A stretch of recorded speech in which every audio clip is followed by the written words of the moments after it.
Okay, so for the last 3 weeks, we've been in the midst of a series entitled Forced. Somebody say Forced. A series entitled Forced. I took my son on a college visit to Middle Tennessee, and Coach Mason, the head coach, was talking to a couple of the players, and he made a statement that my spirit just leaped. He said, in life, there will be forced multipliers that cause you to grow. I had never heard that term before. So while we're sitting in the meeting, my brain is just going crazy. I'm on my phone, I'm researching, and I felt the Lord pulling me in this direction. So I began to research and define forced multipliers, as it were, for the people of God. And I told you 2 weeks ago that forced multipliers are, put this in your notes, God used pressures that accelerate development, reveal capacity, and push you into levels you would not have reached through your comfort zone. Forced multipliers are God-used pressures. In your notes, if you haven't taken this note, put it in your notes. I love the way you take notes. If you already have this note, repetition breeds revelation. That might be worth writing. I've said that before. Repetition breeds revelation. The more you do it, the more you see. Anything you see, you can find a sermon in. Mary had a little lamb. That's enough to preach right there. The first point in the text is Mary had a lamb. Point number 2, the lamb was God. Point number 3, that lamb would be sacrificed for all of us. Point number 4, you can just keep going. The more you do it, the more you see. So the reason I repeat myself is not because I don't have a lot to say. I am trying to inculcate you with so much knowledge that you are filled with so much about God that your natural response is the word, not your flesh. So force multipliers, put this in your notes, underline this, God used pressures. Now notice I did not say God caused pressures. I said God used pressures. Class, I didn't say God caused pressures. I said God used pressures, because there will be certain things in your life that God don't cause, but everything in your life God can use. You better come here now, hear me. And so force multipliers are God-used pressures that accelerate development, reveal capacity, and push you into levels you would not have reached through your comfort zone. Force multipliers, definition number 2, are pressures, systems, or decisions that make growth happen faster than comfort would allow.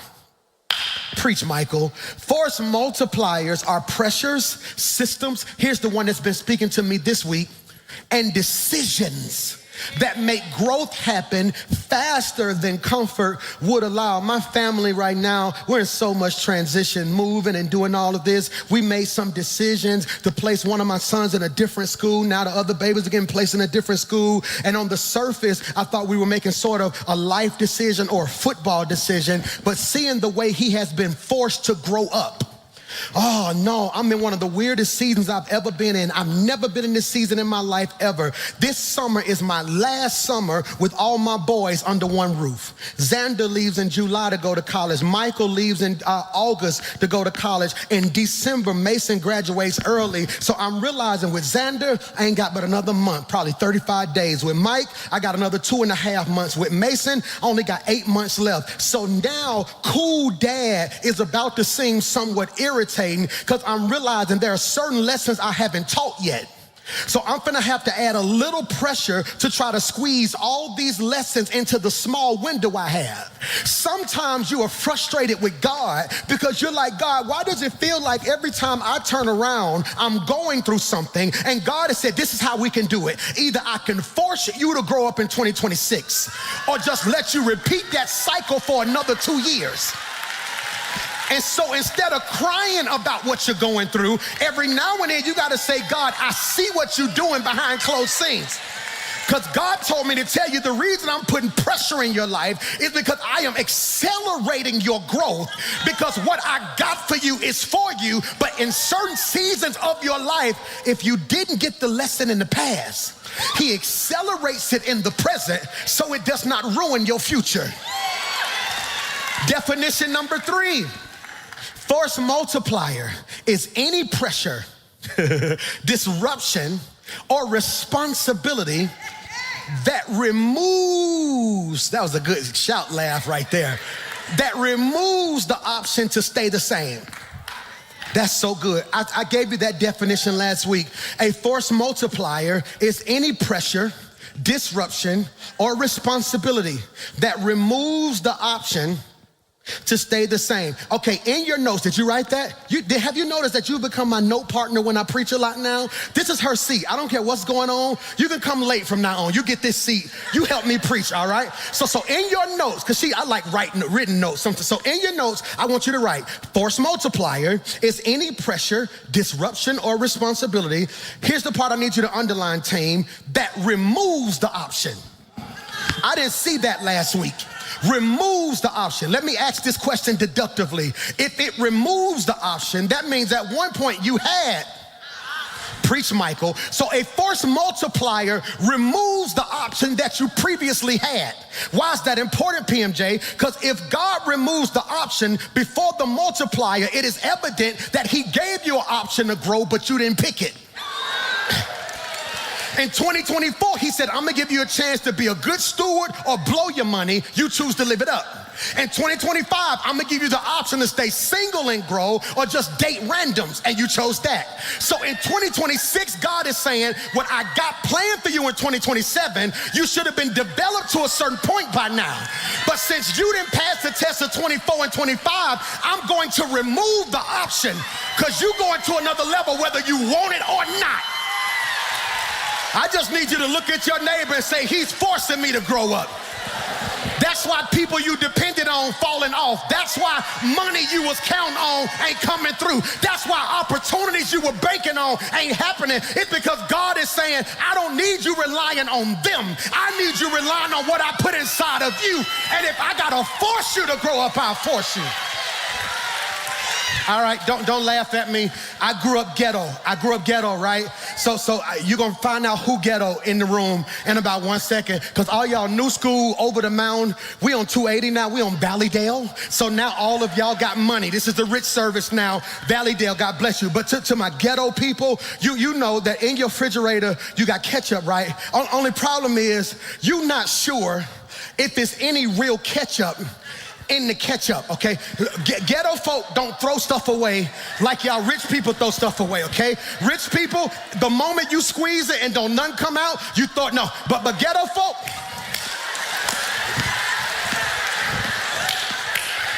we will beat it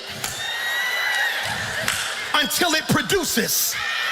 And some of y'all are frustrated because you feel like God has been whooping on you, but God is like, it's a little bit more business. I just gotta get it out of you. So hear me when I say this. God is saying, I am removing the option. So if you don't pick it, I'll force it. And so I started introducing, y'all still with me? I start introducing force multipliers. We were talking about Saul being converted to Paul. Remember that? And a light hit him. You know, you learned this in Sunday school. A light hit him and he got knocked off his high horse. Remember that? All right, so that little story. So the first forced multiplier that God introduces in Saul's life is divine interruption. All right, go back and watch the other sermon so you can learn about that. Then he makes him blind. Why does he make him blind? God introduces a second forced multiplier called divine restriction. He says, I'm gonna take your sight so you can get vision. He says, no, see, so the problem ain't that you don't see, the problem is you ain't seeing correctly. So what I'm gonna do is, I'm gonna take your sight so you can finally hear me. That's called a divine restriction. So staying within the force multiplier framework, the question now becomes, what took Bartimaeus from a moment to a movement? What turned a single encounter into a life-altering outcome? I don't want to insult your intelligence. You learned this as you matriculated through Sunday School 101. You know about blind Bartimaeus. You know he gonna holler. You know Jesus gonna give him his sight. Can we go ahead and get past that? I'm tired of preaching about miracles and not giving you methods so you don't always need a miracle. So let's stop playing. You know that he gonna get his sight. But I believe the force multiplier in this story is not just Jesus showing up. You ready to put this in your notes? It's Bartimaeus choosing transformation over temporary relief. I'm gonna say that again. So in your notes, you're gonna write it like this. In 2026, I have to choose transformation over temporary relief. I'm gonna explain myself in a minute. Bartimaeus chose transformation over temporary relief. So the force multiplier in Mark chapter 10, you ready for this? Here's the force multiplier of the day. Clarity of desire. That's crazy. That's crazy. Clarity of desire. The force multiplier I would like to introduce today is clarity of desire. Why, Pastor Mike? Because Jesus asks him a question that feels unnecessary. In Mark chapter 10, verse 51, he says, it's on the screen, what do you want me to do for you? Why would God ask a question? Put this in your notes. Whenever God asks a question, he's not asking for information, he's asking for what? Revelation. So in your notes, you might put, why does God ask questions? And under that, you will put, for revelation. He looks at Adam and says, Adam, where art thou? God sits high and looks low. He was asking because he couldn't find Adam. He was trying to get Adam to reveal his spiritual position. He goes to Ezekiel in the valley of dry bones and says, Ezekiel, can these bones live? Why would the answer ask the question? Ezekiel gives the coldest answer in the whole church. Ezekiel answers God back in such a way that was a clap back and correct at the same time. He says, Ezekiel, can these bones live? Ezekiel says, Lord, you know. Why, PMJ? Because God is trying to get revelation. So Jesus asked Bartimaeus, what do you want me to do for you? It's important. Jesus is exposing, please write this, whether Bartimaeus wants two things, is on the screen: support for his condition or freedom from his condition. Michael, because on your row are two people. Some of you want support for your condition. Some of y'all ready to be free from your condition. So Jesus asked him this question. Why, Pastor Mike? Because clarity is key. Clarity is key.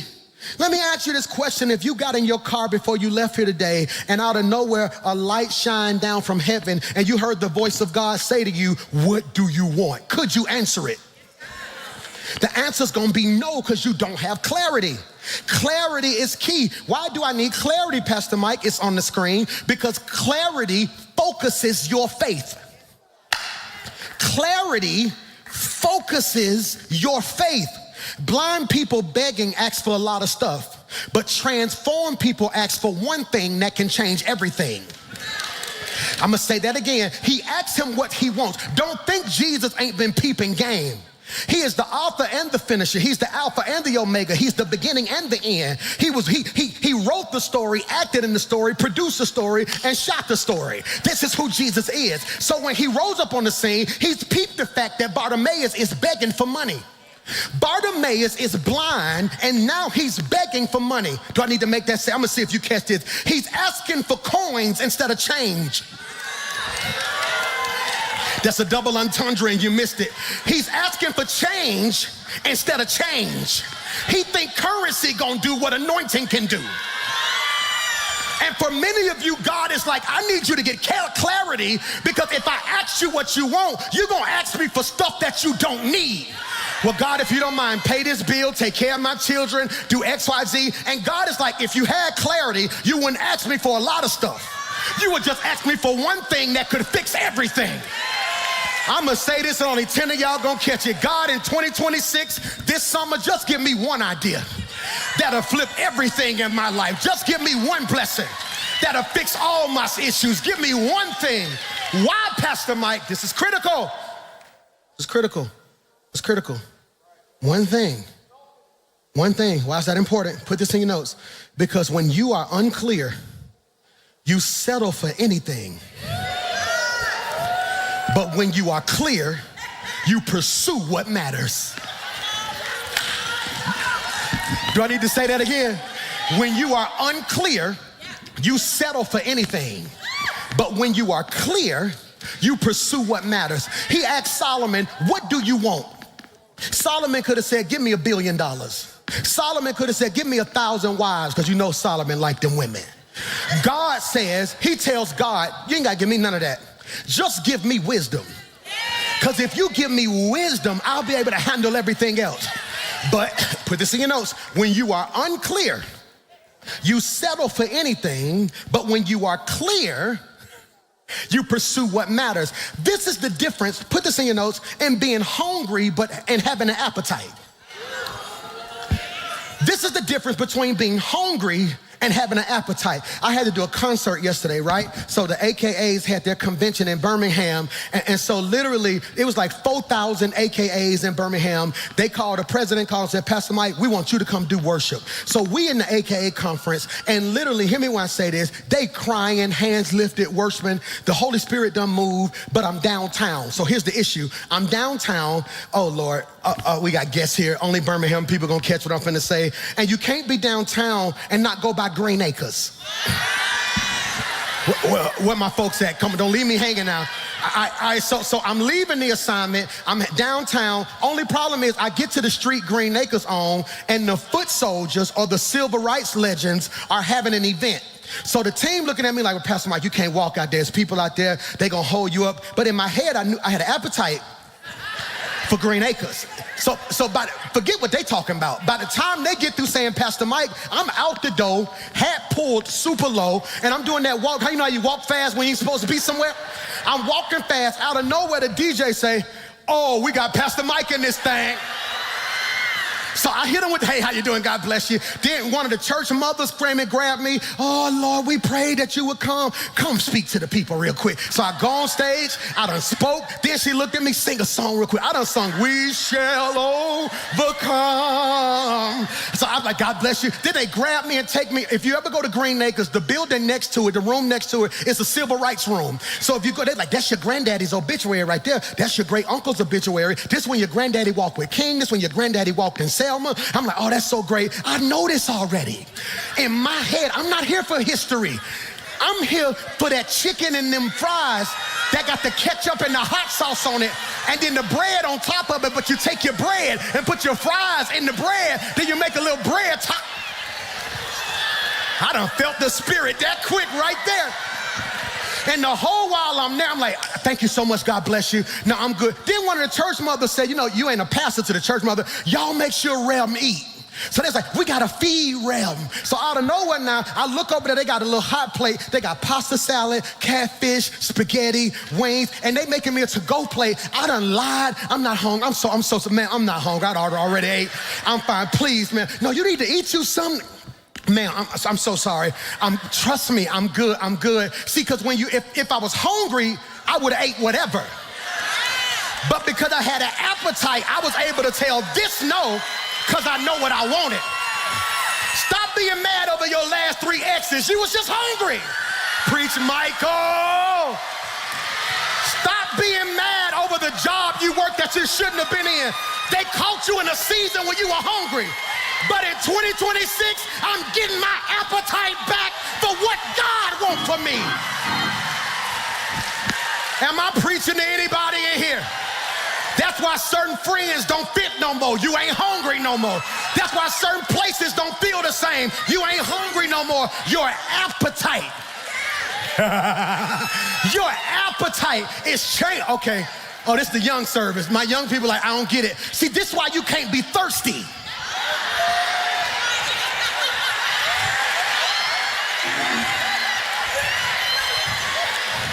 This is why you can't be thirsty. That's why your friends don't understand you when they see people who want you, but you don't get amused because I can't have clarity of vision entertaining confusion. Michael. And so what I'm telling you is this is why you need clarity. Doors gonna open for you this year. 3 doors are gonna open for you.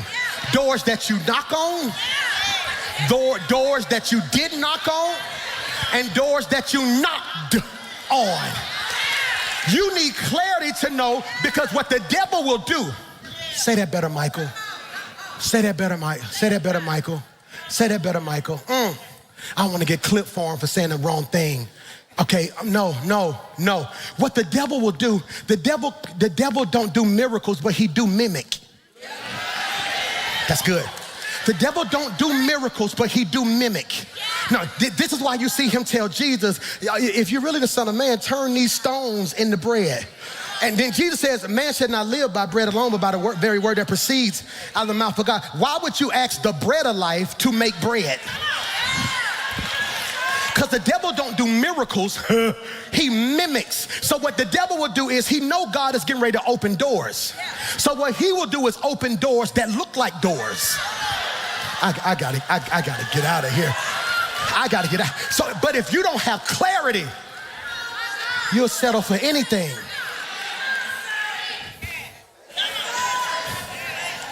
You'll settle for anything. Well, I'm gonna take this job. They offering me $20,000 more. But is that what God wants for you? I need clarity. Why, PMJ? I need you to catch this. I need you to catch this because I want to ask you a question that Jesus asked Bartimaeus. Are you ready for it? What do you want? What do you want? What do you want? Because if you don't have clarity, you're not going to realize why you're upset. God, I just want a job. Now you're miserable. And now you're feeling like God didn't come through. You just asked for a job. A lot of you are mad at God because he gave you what you asked for. Preach, Mike McClure. I got to stop. Please put this in your notes. Are you listening online? Are you listening? Somebody put this in the comments. We are often anxious to improve our circumstances, but are unwilling to improve ourselves. The average person is anxious to improve their circumstances, but unwilling to improve themselves. Therefore, we remain bound. Why is that important, PMJ? I've been talking to my boys. God's been blessing me now to talk to so many teenagers. And they've been saying, Pastor Mike, just pray for me, pray for me, pray for me so I can go to school. And what I've been telling a lot of them now is stop telling God you want offers, because a lot of them aren't committable. It looks good on Twitter. What you need to say now is, God, give me a committable scholarship. Give me a place to call home, a school. Because then you're going to be mad because you got offers in no place. Conversely, just stop saying, God, I just want a woman. I just want a man. Because that's what you're going to get. I want to ask you a question. Who don't eat onions? Okay, so if you leave here and go to the restaurant and say, let me get a bacon cheeseburger and just walk off. Then you get home and they got onions, mustard, all type of stuff on it that you didn't know about. Whose fault is it? But who you gonna blame? You gonna get home and say, why you put all this stuff on my food? Like they supposed to know you. Stop being mad about the order you placed. Michael. No. This is powerful. Listen to this quote. We are anxious to improve our circumstances, but unwilling to improve ourselves. Therefore, we remain bound. This is powerful because it exposes a painful truth. What is the painful truth that this aforementioned quote exposes? Sometimes we ask God to change what is around us while avoiding the work he wants to do within us. That's good. That's good. Sometimes we ask God to change what is around us while avoiding the work he wants to do within us. Be careful. When you don't have clarity, your whole prayer request will be, Lord, fix what's around me. In a season where God is saying, I'm trying to fix what's in you.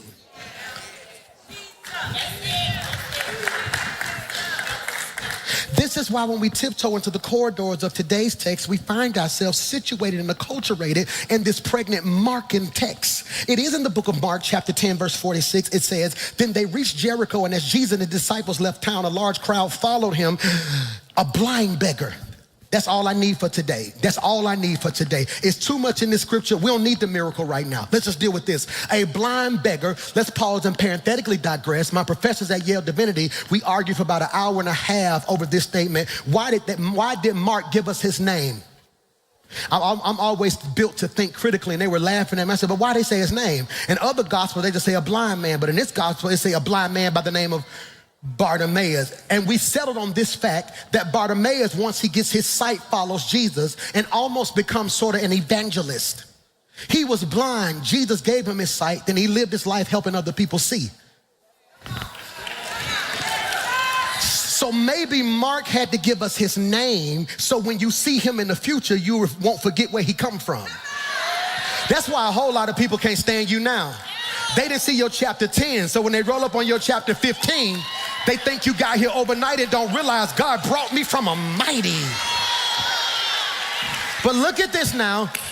He's not just blind, he gets two adjectives. He gets two, blind beggar, those are adjectives, right? What's the noun? Bartimaeus. What's the adjectives? Blind beggar. This is important because blind Bartimaeus was sitting by the road begging. Why is he begging, Pastor Mike? It's not on the screen. I'm gonna say it slow so you can write it. Because his condition had shaped his expectation. That can preach. His condition shaped his expectation. I'm gonna say it for the third time. His condition shaped his expectation. Bartimaeus had a problem. What's his problem? I'm gonna say this slow because I really want you to write it. If his condition shaped his expectation, that's an indication that his identity had been reduced to what he lacked and how he could survive.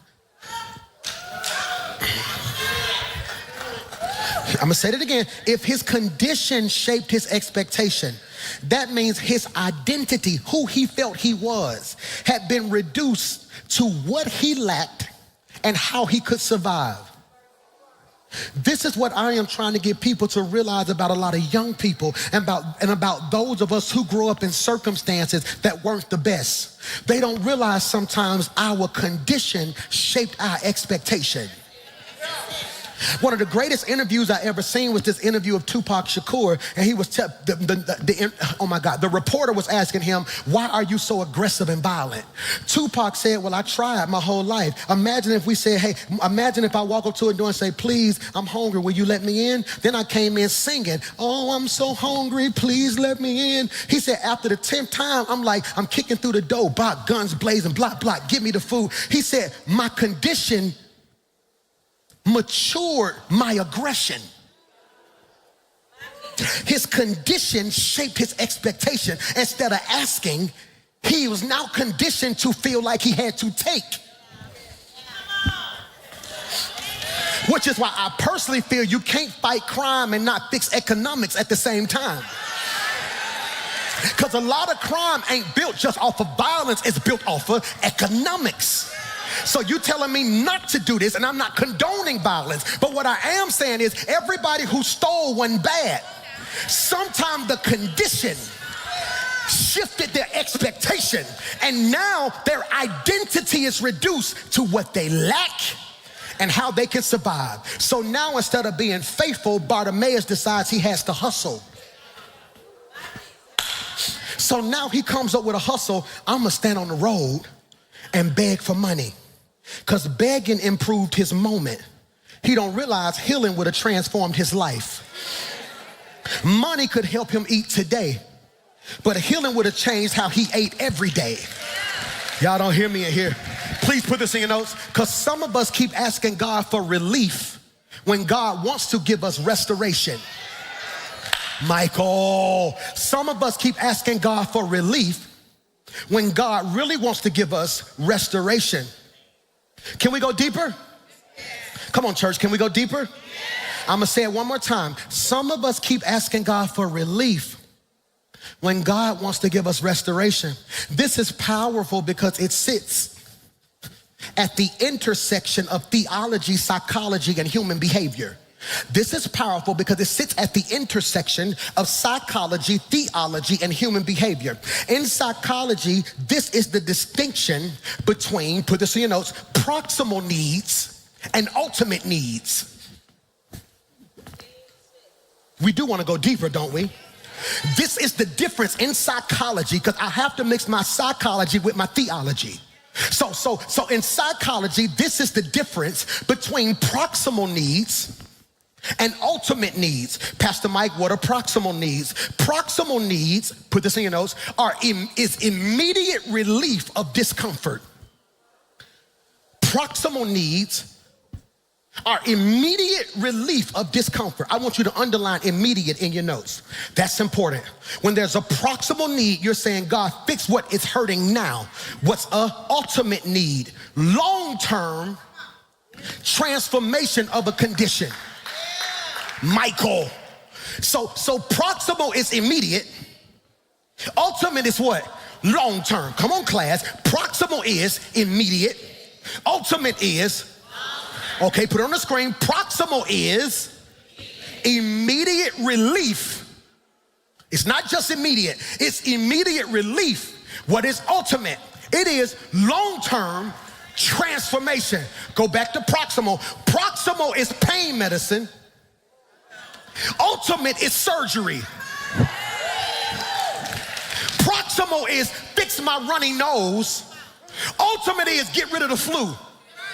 A lot of you are stuck in cycles because you spend all day asking God to fix your proximal and don't realize if he fixed your ultimate, you won't have to deal with your proximal ever again. Michael, hear me when I say this. Blind Bartimaeus asking for money is a proximal response. He done figured, but I don't beat people up. I got that from my past. He said, I'm not to beat you up, church. I'm to pick you up, church. So I'm not going to beat. This is where most preachers miss it. And I can't believe, and man, y'all got to be ashamed of yourself because some of y'all acting like Bartimaeus around here begging and asking, I don't need nobody to do nothing for me. That's a lie. Life will take you through some stuff. I'm going to say this. And have you doing some stuff you thought you would never do. Don't even look at your neighbor because I don't want them in your business right there. Keep looking straight right here. I'm going to say it again. Life will have you doing some stuff that you swore you would never do. That's right. And now he's asking people for money instead of healing. So here's what I'm supposed to do. Why he ain't asking people for healing? Maybe he started out saying, help me, and realized they couldn't. So now he figured I might as well get paid.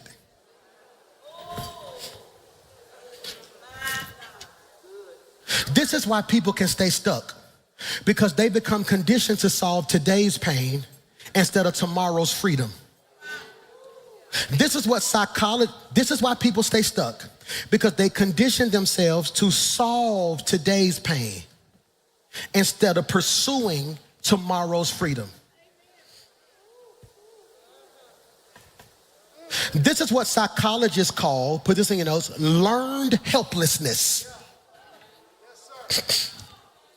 This is heavy. Learned helplessness. Learned helplessness is when repeated disappointment trains you to stop expecting change. Michael.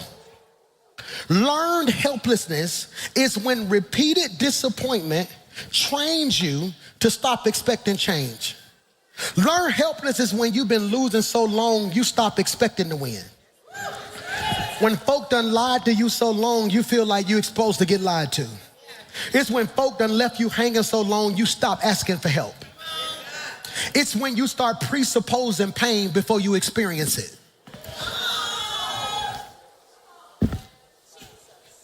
It's crazy.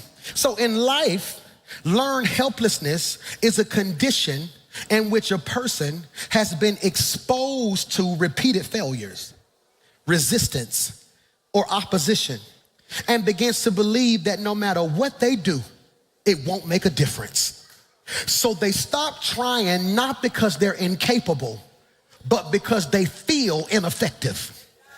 Leave that up there for a second. Learned helplessness is a condition in which a person, do me a favor, when you're writing your notes, I want you to underline exposed to. God gave me that at the 9 a.m. service, exposed to. Notice it didn't say experience, it said exposed to. Because there's a difference between what you experience and what you've been exposed to. This is why some of you need to do an inventory of your circle. Because everybody around you can be miserable so long, and you've been exposed to people being miserable, that you start thinking that's how life's supposed to be.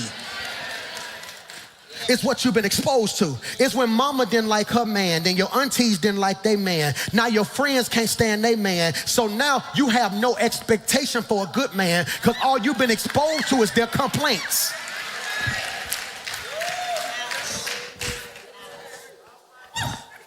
Don't nobody like a man, but everybody got kids. They like something on a man. It's when everybody in the street and everybody doing dirt and everybody wilding and everybody outside. So since you've been exposed to it, you now think that's functional. Whenever the devil can't touch you, he touches what you are exposed to. I'm preaching heavy whether y'all receive it or not. That's why I don't have a lot of friends. I don't, and I'm happy with it. If I want a vacation right now and they said you and 10 of your friends are gonna fly to the Cayman Islands, I would have an empty plane. I don't have a lot of friends. If you don't see me with my church squad or my Black Sheep family, you're not gonna see me. You're not, because I realized quickly, I'm not the best friend. I am not a good friend, because if you're going to be my friend, I have to pick your friends. These ain't jokes either. I have stopped talking to people because of who they talk to. I can't be revealing my desires and hopes when you in communion with folk who don't want nothing or want me to be anything either. Y'all don't like me. So I made a decision. I don't need friendships. I just have connection. I'd rather have 4 quarters than 100 pennies. It's because learned helplessness is not just emotional. It is theological. Put this in your notes. Learned helplessness is sometimes what you are exposed to. I want to be around people who make me better. I dropped out of college. I dropped out of West Alabama. I went to West Alabama, ended up pledging Kappa Alpha Psi, started partying more than I was going to school, and I never should have been there in the first place. My parents should have literally, after high school, put me in seminary. The only thing I have ever loved in life is God and church. That's the only thing I've ever been. I was in college partying on Thursday nights, because that was the party night in college. Some of y'all know that. So Thursday night, I am partying. I am waking up the next morning going to choir rehearsal. I never missed this. I would drive 2 hours to church, lead praise and worship, drive all the way back to school and act a fool. I should have been in seminary.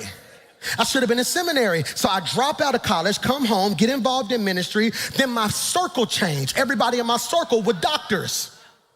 Everybody in my circle, what y'all doing this week? Oh, we studying at Yale. Oh, we going to Stanford.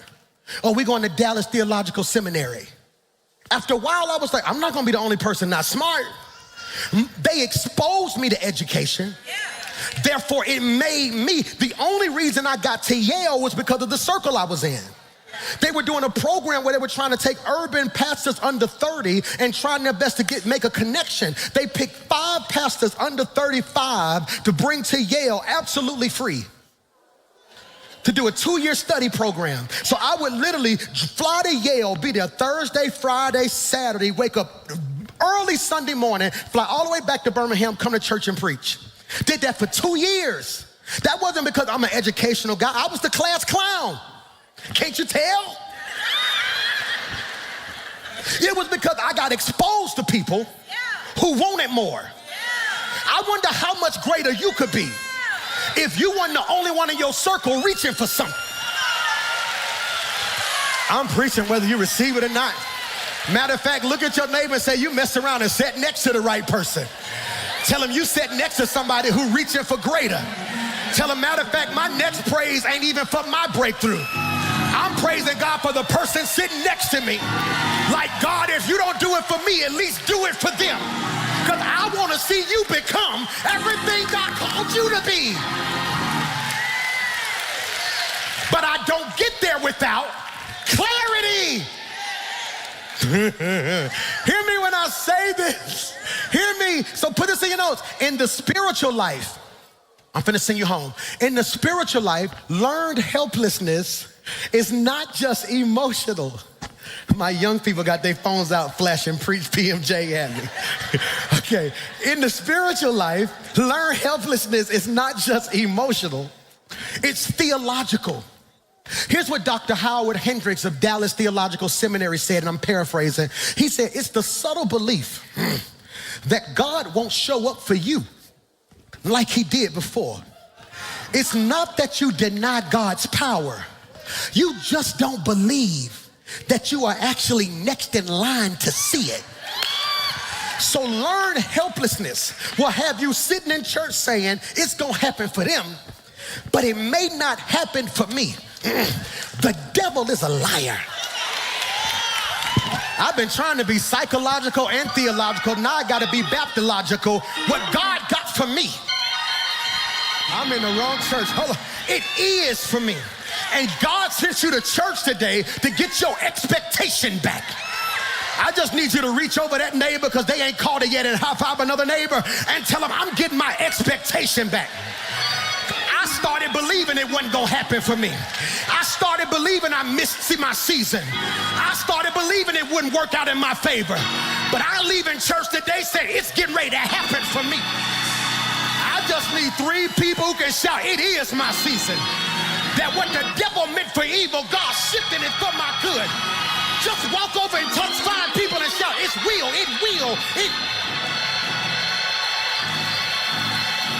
I got it. I think you sat on the wrong row. I don't know who I'm preaching to in here, but you starting to change your dream and change your expectation. I just need you to lay hands on your own head and say, I do believe God's getting ready to do it. I'm going to go to school. I'm going to close on the house. I'm going to start the business. I'm going to walk down the aisle. I will be healed. You ought to just jump up and shout, I still believe.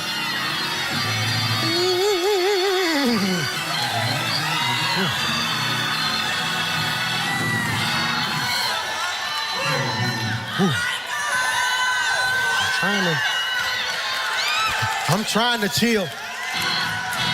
I promise you, I'm trying to keep my composure today. But something different happens when people of faith get their faith back. And can we be honest? Who in here lately been saying stuff, well, maybe it's just not meant to be, or maybe it's not gonna happen, or maybe I missed my season. The devil is a liar.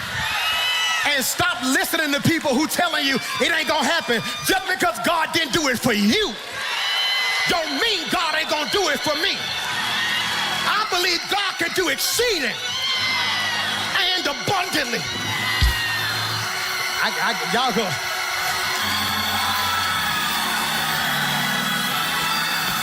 Your neighbor looking at you like you crazy. Like, why you shouting and waving like that? Because I just got a sneak peek of my future. And my future look a whole lot better than my past. I need you to grab your neighbor by the hand and say, neighbor, stick close to me. Because God... I got it.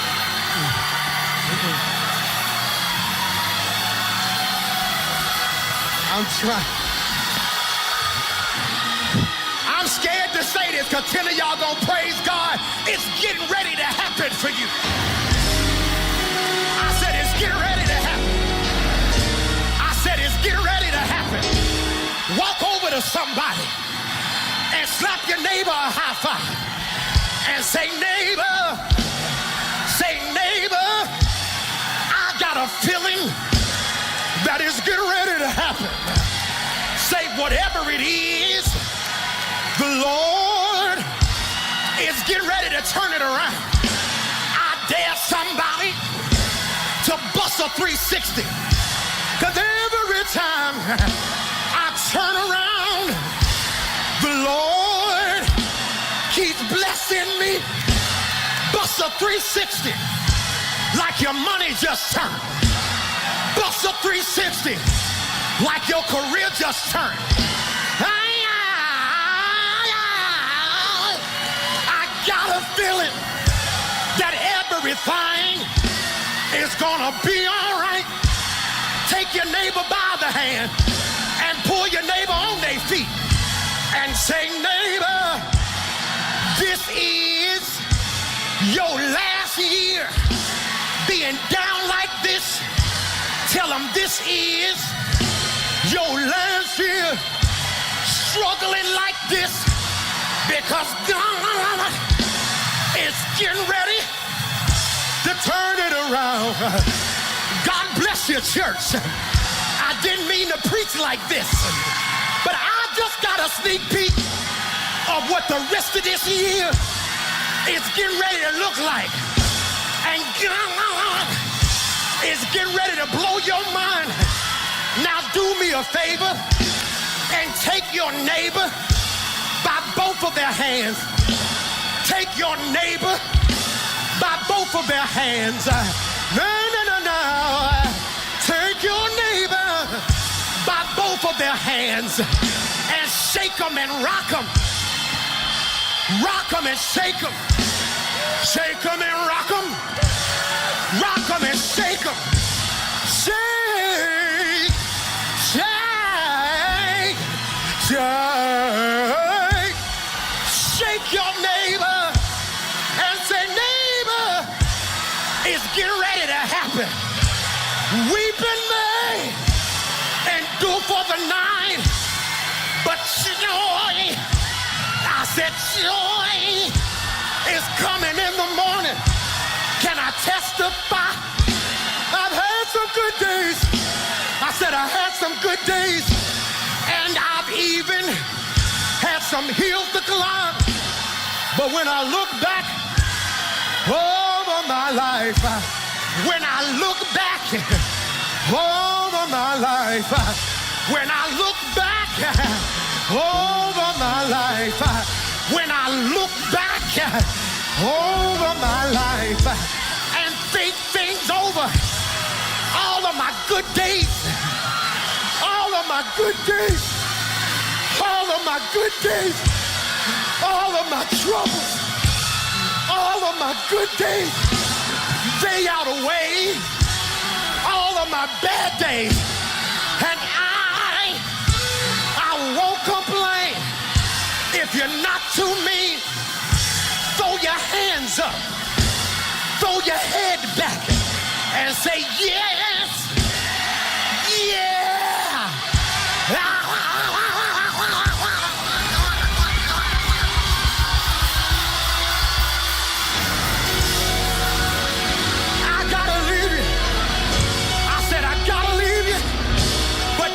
Favor for the last time, grab your neighbor. I said, grab your neighbor